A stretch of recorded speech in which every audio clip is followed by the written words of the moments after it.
I've dedicated my life to exploring the unknown. I've been places no one else has ever gone. I've seen life no human eye has ever seen. It's my passion. I found the Titanic.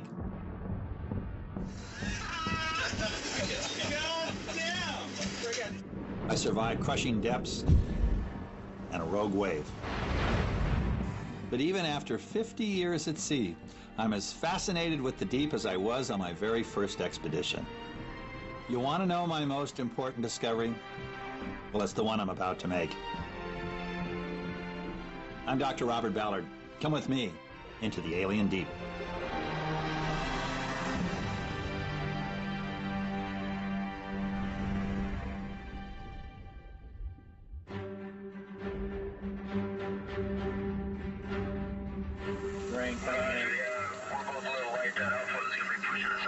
Deep beneath the Pacific Ocean. Yeah, you got terrain 40 meters on either side.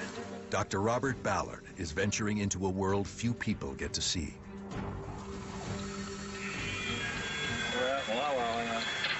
To an active undersea volcano where new land and ocean are being born. People want me to tell you, well, what are you going to find? Whatever. Well, that's just not good enough. What do you mean that's not good enough? Well, you don't know what you're going to find? If I did, I wouldn't be going.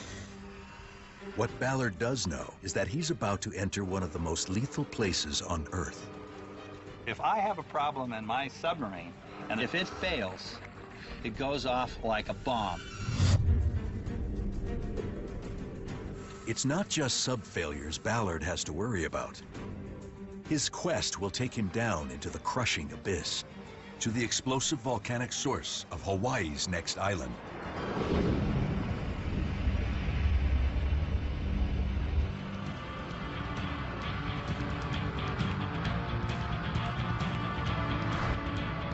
The volcano Ballard is seeking lies deep in the Pacific, but he begins his journey far above, on the shoulders of its older sister.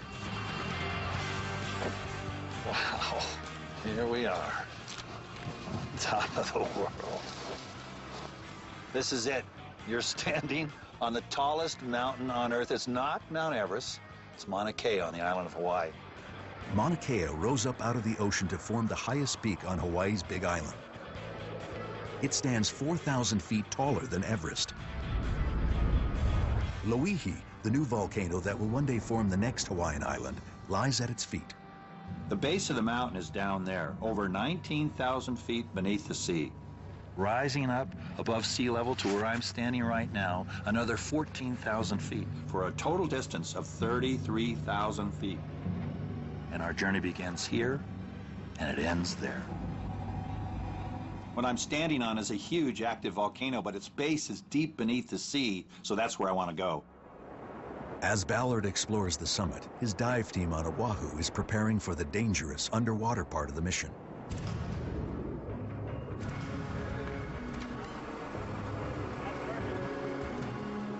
The Hawaii Undersea Research Lab has two of only a handful of deep diving submersibles in the world.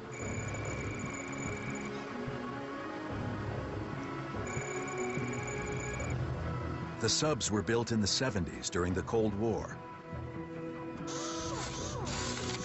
But they've recently been refitted and equipped to film in HD.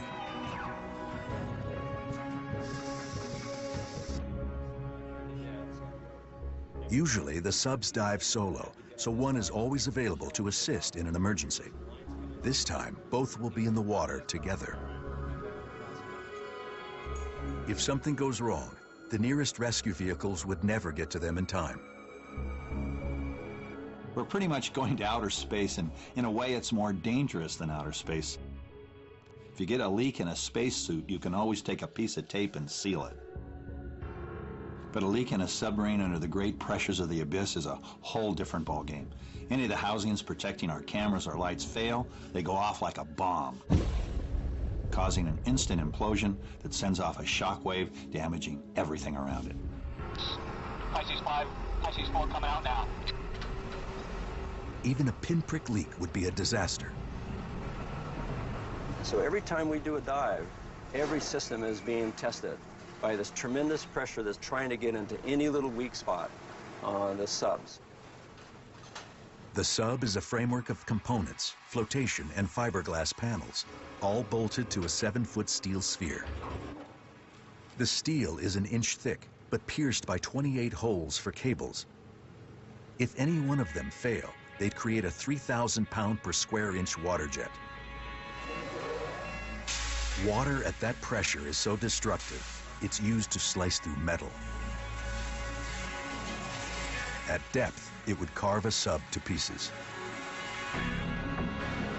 Service tracking, range 300 meters. Tracking service, roger, 300 meters. Pisces 5 tracking, sounding 402 meters. Each year after their annual overhaul, the subs must be recertified. The pilots take them down on their first dive of the season. As far as I'm concerned, it's the most dangerous dive of the year.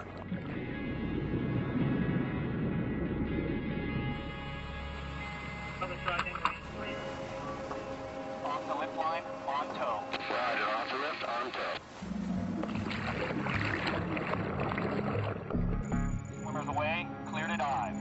Roger, stand off tow, swimmers away, clear to dive, we're diving now. This year, the sub's first dive has 3 goals. Pressure test the hulls to 1,000 feet. Assess the sonar navigation systems by relocating the wreck of a World War II Japanese midget sub. And practice the delicate maneuvering and communications required on a 2-sub dive. Clear to dive. Roger, stand off tow, swimmers away, clear to dive, Pisces 5 is standing by.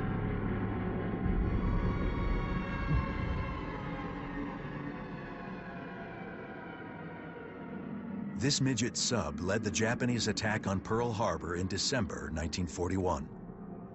The 2-man vessel was sunk by a single gunshot from the USS Ward an hour before the main air attack began.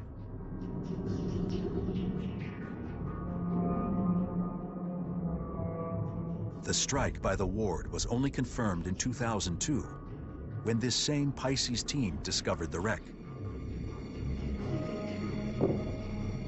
The shell hole can still be seen just below the conning tower. This fatal shot was the first fired by an American in the Second World War. A stark reminder of just how devastating even the smallest puncture can be.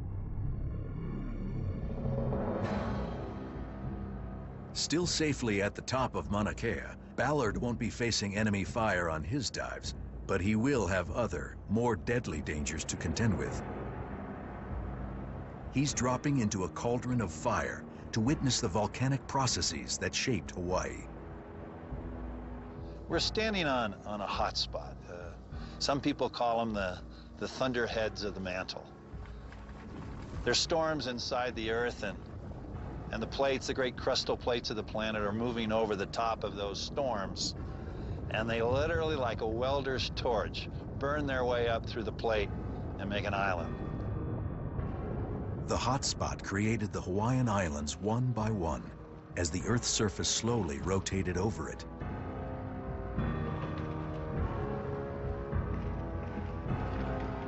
The activity is relentless.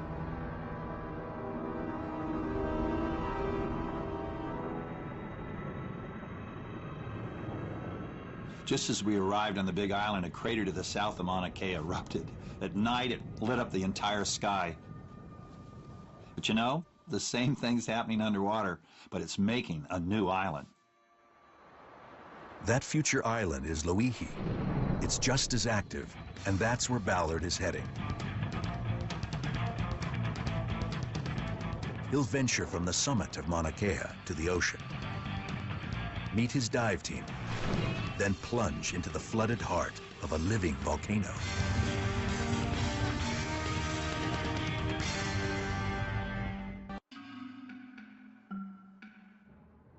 By starting his journey to the undersea crater of Loihi at the top of Mauna Kea, Dr. Robert Ballard gets a chance to witness how volcanic islands evolve. Well, of course, the first part's easy. I'm driving down 14,000 feet to sea level, but because I'm an oceanographer and a geologist, I'm looking for signs of the ocean's presence. But up here, well, there's virtually nothing. It's like going to Mars. Even the ocean can't terraform this terrain. There's nothing but rocks.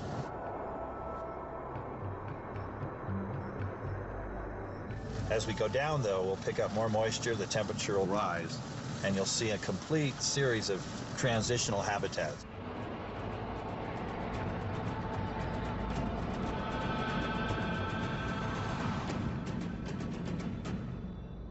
As Ballard heads down the mountain, his dive teams return to the surface after their first successful test dive.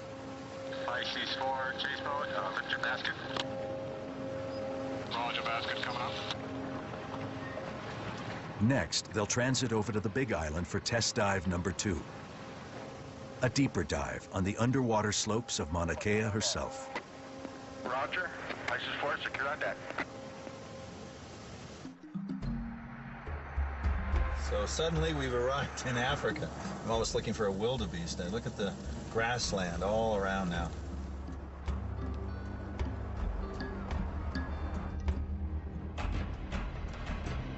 What really sets our planet apart, 72% of it is covered by the sea, and that moist water is what feeds the diversity of life on our planet. Were it not for the ocean, we'd look like Mars.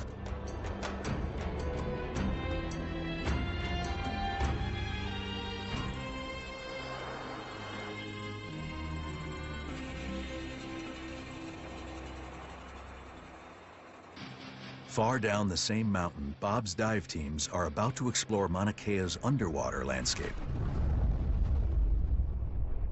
Their second test dive will be to coral beds at 2,000 feet.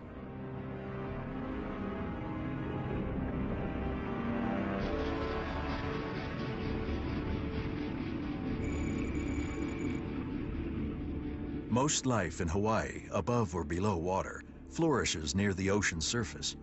Away from sea level, the terrain becomes more barren. Yet even here in the near darkness, there is life.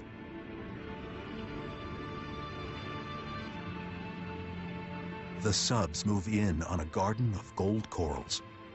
These are some of the longest living creatures on Earth. Many almost 5,000 years old.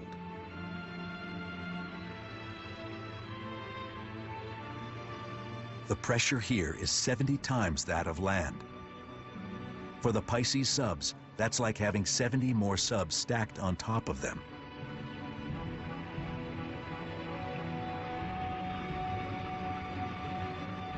Even a Navy nuclear attack sub would likely crumple at these depths.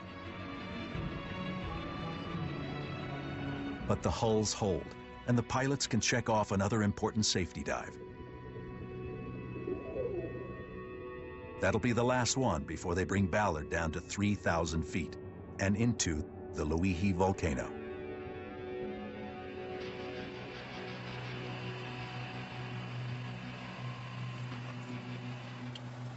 Despite their immense power, the geologist in Ballard loves volcanoes and the primeval way they destroy and create.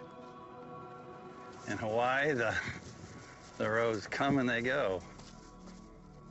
Oh, it's beautiful over here. The Hawaiian Islands were created by the movement of the Pacific Plate over the hot spot. It popped out islands, and the Hawaiian story, their ancient story, told the same story. Pretty cool.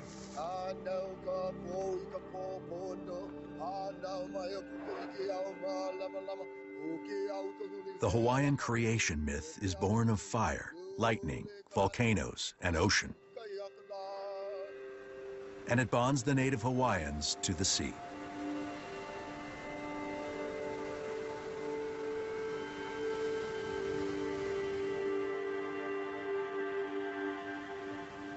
Even their surfing has mythical underpinnings. It's more than a sport to people like surfer and traditional board shaper Tom Pohaku Stone.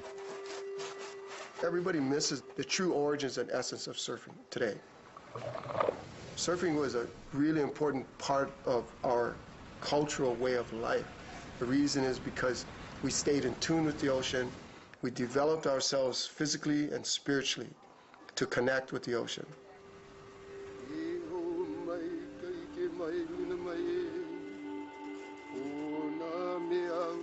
The ancient Hawaiian rituals also connected them with the land. In his study of native Hawaiian history, Tom discovered that his people actually rode the volcanoes, body surfing over steep lava slides carved into the mountains. It's just another wave to ride. We recreate that sense of molten lava flowing. And we get on top of it and we ride it.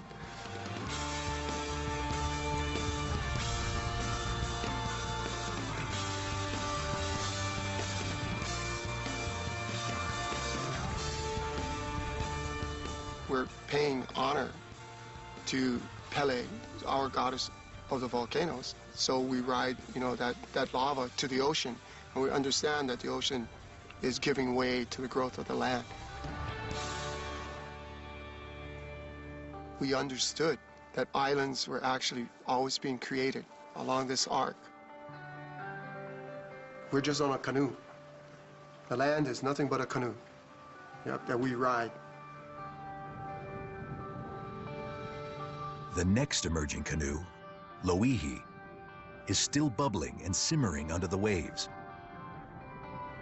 For Ballard, that's a risky but irresistible opportunity to witness the volcanic birth of new land from deep ocean.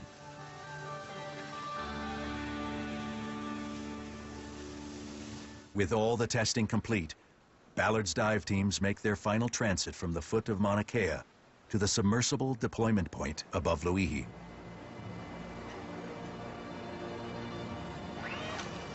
Okay, here goes the monster cam. Roger, ready for sonar tilt. Push all the way down, release it with the pin. Loihi lies south of Mauna Kea and is growing as we speak. Ballard's eager to get down there. To him, 3,000 feet of darkness, bone-crushing pressure, and seismic uncertainty are risks worth taking. He's surprised how few others share his enthusiasm. For me, the idea of getting down there is just pure excitement. But what baffles me is why we as a race are so reluctant to explore our own planet. We've been taught that salvation lies in the heavens, and that when we die, we're going to go to heaven. And that down is evil, it's the devil. And I think people are fundamentally afraid of the deep ocean. It's dark, it's foreboding, it is an alien deep. Even those who aren't afraid find it difficult to go down.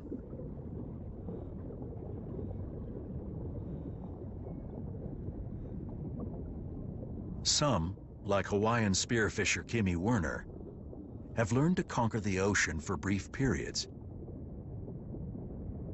Kimmy can hold her breath for almost 5 minutes as she stalks her prey. She can't use scuba because the bubbles scare away the fish. Kimmy lies still in the water, fighting her body's impulse to breathe until the fish come within reach.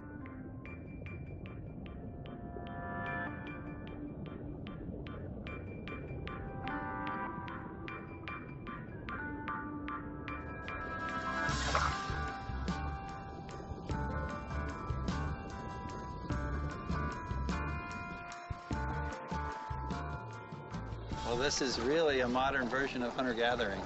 Their only technology is a mask, a snorkel, fins, and a spear gun.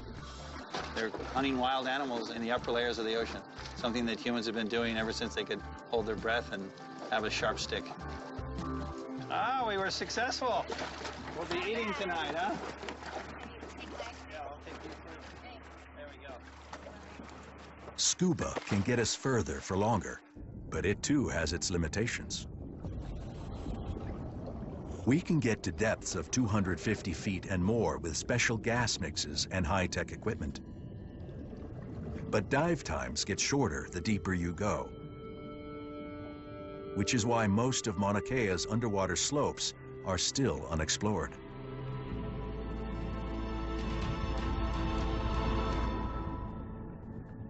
If we truly want to explore the oceans, and I say we have to, we need to approach it like the Hawaiians. They're so totally connected to the sea.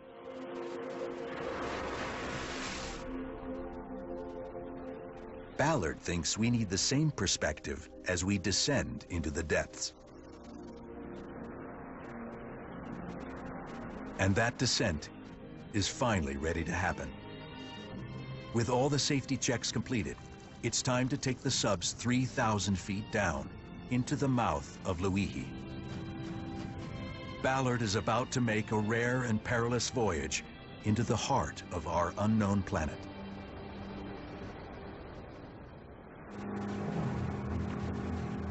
For Dr. Robert Ballard, the final descent begins with a 4-hour rock and roll boat ride. He's heading to the Expedition Command Center, the KOK. More than a half-mile beneath her bow lurks the volcanic summit of Luihi. Ballard's plan is to make the first ever two-sub dive right into Luihi's most active crater. It's an area tormented by earthquakes, landslides, and eruptions. At last, it's game time. How's it going? Nice to see you. Nice friend. Nice to see you. How are you? Ready to do some geology? Yeah, I'm ready. All right. Good. You've done two sub operations, but not in this type. Right. We've done lots of dives in the pit in a single sub, Right. and we've done lots of two-sub dives, but we've never taken two subs into the pit in this really tight, Yeah. unstable terrain. So it's going to be a little challenging Yeah, today. well, we'll keep our eyes on the sonar. Yeah. The team's main target is Pele's Pit, a 2,000-foot wide crater on Luihi's peak. It formed in 1996 after the biggest swarm of earthquakes ever recorded in Hawaii. Luihi grows in fits and starts and was hit by over 100 earthquakes as recently as 2005. Ballard hopes to scour the pit for vent sites, areas where hot, nutrient-rich water rises from magma-filled chambers. A veteran of more than 100 dives, Ballard knows all the risks. Volcanic activity, sub-failures, falling rocks. He's lived through them all. I remember we were sampling on a wall, trying to pull a rock out, and then we realized that it was the little rock holding the big rock. Yeah. Yeah.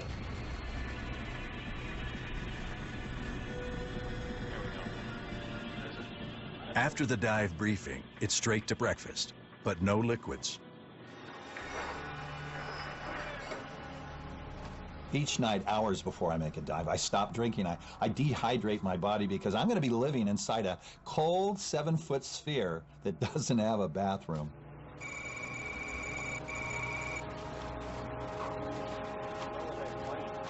Tracking range 200 meters. Tracking 7, roger, range 200 meters. There's always a level of risk anytime a human being gets in a submersible and goes anywhere. But then you add the added risk of two-vehicle operation. That adds another level of risk.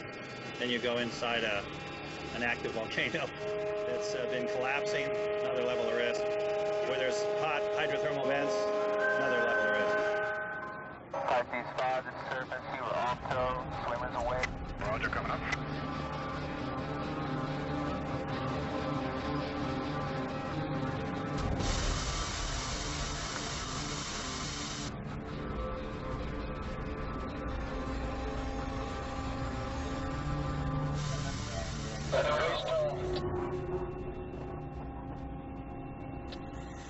There we go. Now they're gonna let us go, and we're gonna flood our tank. Ironically, the most unpleasant part of the dive is the first few feet. And when you first get in, it's hot, and this is where you're gonna rock and roll the most. So IC4, tracking your calls. you want to get through your pre-dive and dive as fast as possible.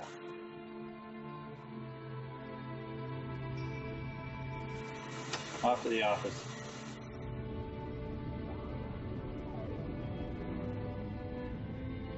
Well, if we're doing a drop on the Luihi to about a mile, it takes about an hour to get down, a little over an hour. And we have descent weights that weight the sub, so we descend on our own weight. You can't power down. You use up all your energy, so you free fall.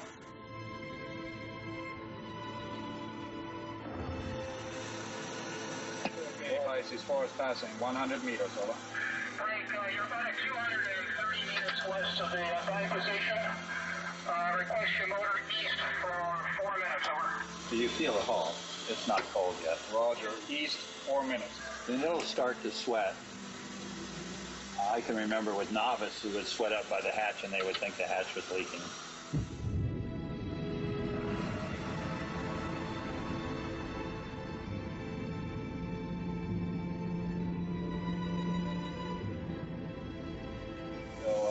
Now we enter the world of eternal darkness. Now we enter the world where most of our planet is located. The place I've gotten to know.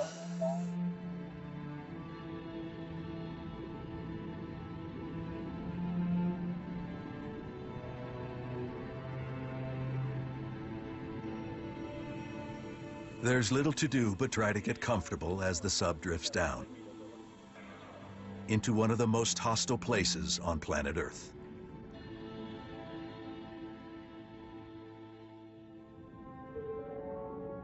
Over 3,000 feet down in the darkness of the abyss, Dr. Robert Ballard finally sets eyes on the barren outer flanks of Loihi. The Eagle has landed. Roger that. Okay, Pisces 4 is on the bottom, depth 114. The slopes are covered in pillow lava, which oozes out of the earth like toothpaste.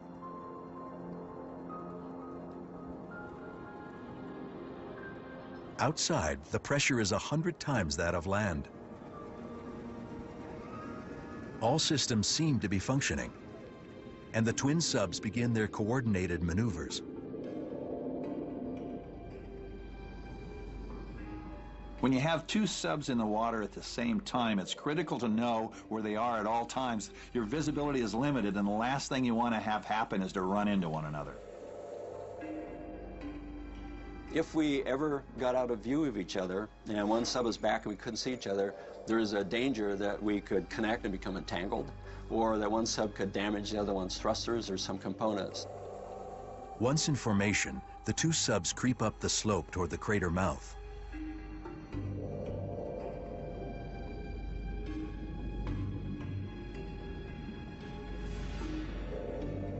Ridges provide a highway to the summit. Is it dangerous? Yes. Anytime you dive in a deep submersible, it's dangerous, particularly when two subs are working close to one another, and even more so when they're working in tight quarters inside an active volcano.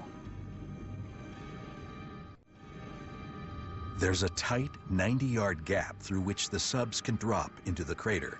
But if they even brush the rubble-strewn sides, they could start an avalanche.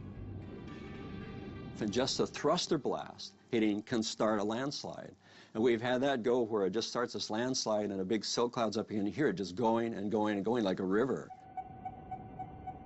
Suddenly, Pisces 4 loses sonar contact with the walls.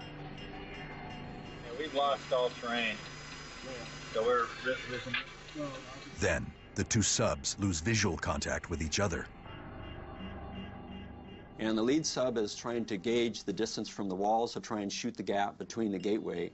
And the second sub loses contact, then it would be really hard for us to reestablish contact. Moments like this are always tense. You can't see him, he can't see you. You look at your sonar, and he's just a few feet away. And that's exactly what happens. By sheer luck, Pisces 5 suddenly reappears. And he's in front of us, so he's running the gauntlet. he's running the gauntlet. We're just following. He's trailblazing. He's doing all the work. Crisis averted. The subs finally get a view of the crater's edge.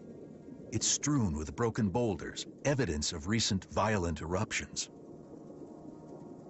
Yeah, I look at this and I imagine what would it be like if this volcano suddenly begins to erupt, and it's happened before. So where we are, what are we dropping in? We're going over the edge of the crater. We're dropping down.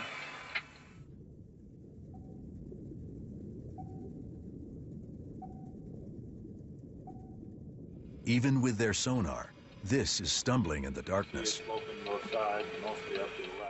The water is clear, but their visibility is limited by the range of the lights.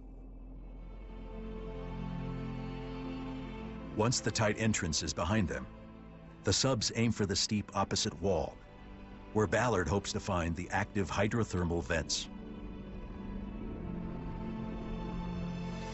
Clear all around us. We're out in La La Land now. On our clean.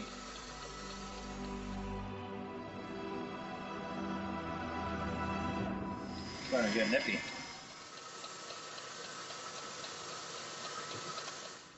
As the subs inch across the open crater, there's just time to grab some food. Even a squash peanut butter and jelly sandwich tastes good.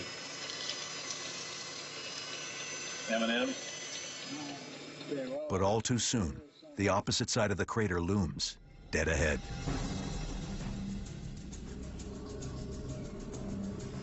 There's a big wall, there it is. Just came screaming in. Whoa, you might want to back up. We're inching along this vertical wall looking for hot water coming out of the volcano, and just under these lava flows is molten magma that's 1,200 degrees centigrade. The subs are right up against the unstable rock.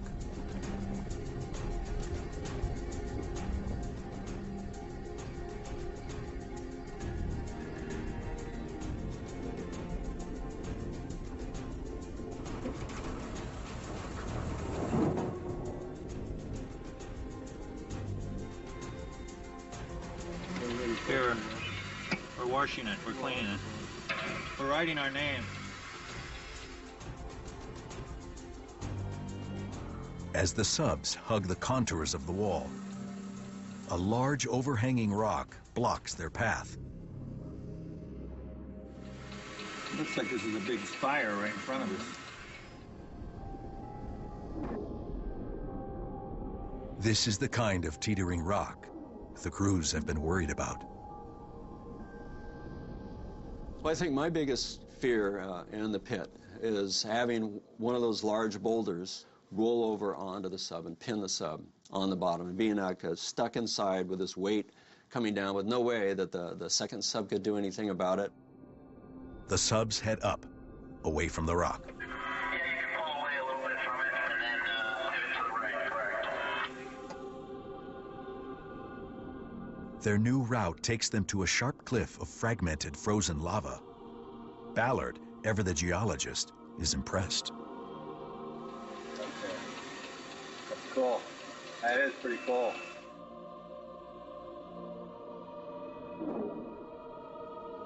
Just above the wall, the landscape suddenly changes. Ballard the hunter starts to sniff his prey. Exhale just go above you on your port side. I'm going to move around behind you. I thought I saw shimmering water.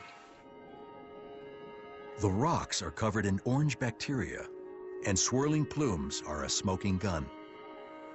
Oh, wait, do you see that one right in front of you? Yeah, I do see that one in front of you. Yeah, that looks like shimmering water's coming out of there. Shimmering water means hot water. Just under the crust, it's being heated by red-hot magma. Ballard is witnessing both the birth of new land and the volcano recharging the ocean from below with vital, nutrient-rich water. It's seawater that has seeped down through the ocean floor, been superheated and infused with salts, minerals, and metals in the volcano's magma chamber, then pumped back up through the vents. You know, these hot vents are why the ocean has the chemistry it has. Imagine all the water in the world's ocean goes inside the Earth and out every 6 to 8 million years. And I'm also convinced this is where life began on our planet.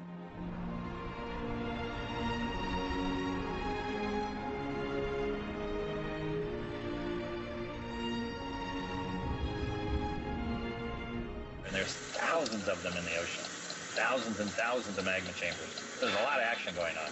And that sort of is the energy source for the game. That's the game. The game is ultimately life. Volcanoes create new land, but they also provide the oceans with the chemicals that all living things require, and they've been doing it for millions of years.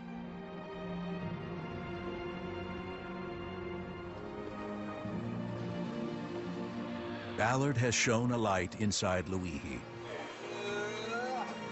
revealing the hidden processes that keep our planet so vital.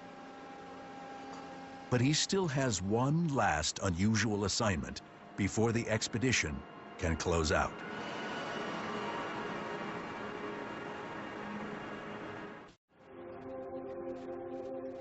It's sunset on the KOK. Subs are stowed, teams resting. But their work is not quite done. They're heading south to Luihi's deepest point. Ballard's seen the volcano's geology. He's now after the life that inhabits it, but it's further down than even the Pisces subs can go. Isn't it amazing? People are flying around every day at 19,000 feet, and only a handful of people have ever been to that depth beneath the sea. Ballard can't get to the bottom of Luihi himself, but he does have a probe that can. A specially designed National Geographic Deep Cam with 2 bright sun spheres that can survive at any depth.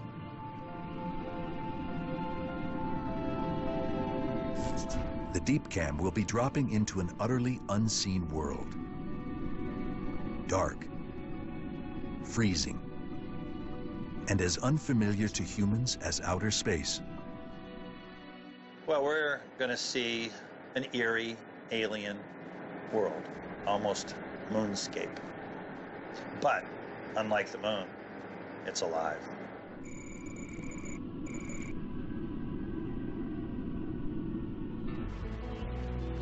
On the surface, there's nothing to do but wait while the Deep Cam dives. Waiting is not something Ballard enjoys, though he's gotten better at it during his many years at sea. It's the only place I have patience. I don't have it on land. But here I know I can't arm wrestle it to the ground.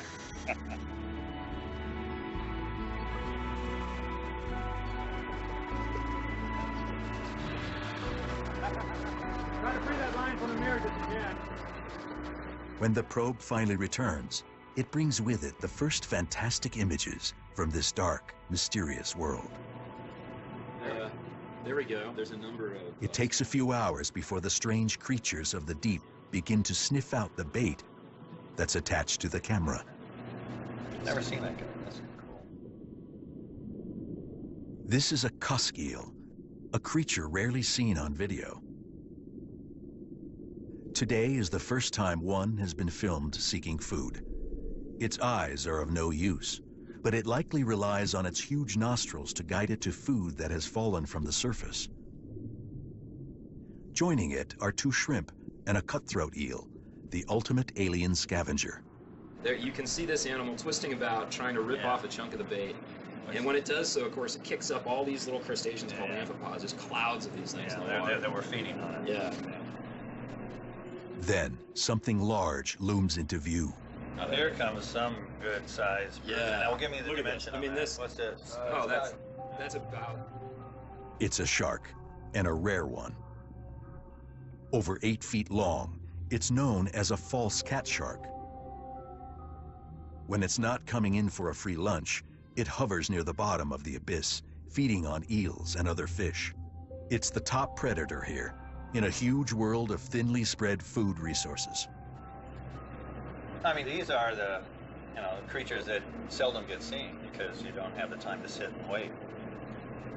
Total darkness is a constant, near freezing temperatures, and you get the same habitat.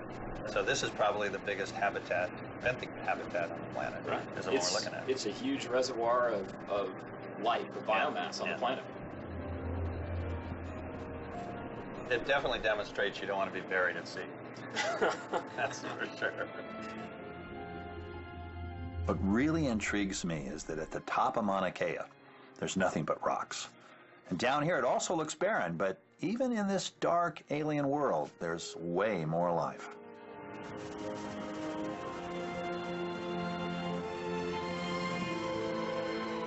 Ballard's epic journey to Luihi has cast a tiny light on the fundamental relationship between volcanoes and oceans that makes life on Earth possible. But it's still just a fleeting glimpse into a vast, unknown habitat that we have yet to truly explore. This is the deep as we need to know it in the future. We need to be as familiar with the Mauna Keas that lie beneath the sea as we are with the Everests on land. It's critically important that we understand the processes going on inside the deep ocean if we ever hope to manage, conserve, and at times use its resources. Everything that makes us human, makes daily life possible on this planet, is linked to the alien deep.